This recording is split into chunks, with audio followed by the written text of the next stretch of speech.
In today's video, I'll show you how you can add a smooth slow motion in Premiere Pro.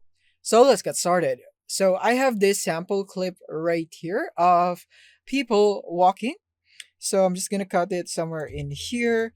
And now to add a slow motion is that you just simply need to go into the part where you would want this slow motion to begin. So for example, I would want to go here into this part right here. So I'm gonna go and cut the clip right here. So press C on your keyboard to open the cut tool and then click here on the part where you want to cut.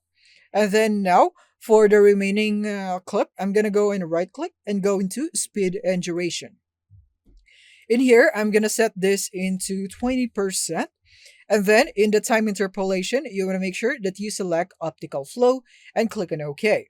And then after this, you will now be able to see that the clip has now expanded because it's now in slow motion.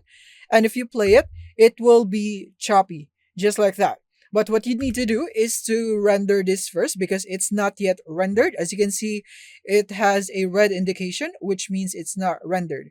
So you can just go and to the beginning of that red clip and then go up to the end and press O.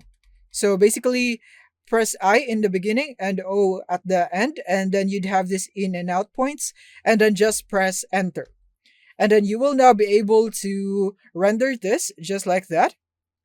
And if you can't render it by some reason, you can just go here into the sequence and click on render into out instead. And now when we play this, we will now have this result. So I'm going to go and expand this, and here it is. As you can see, there it is.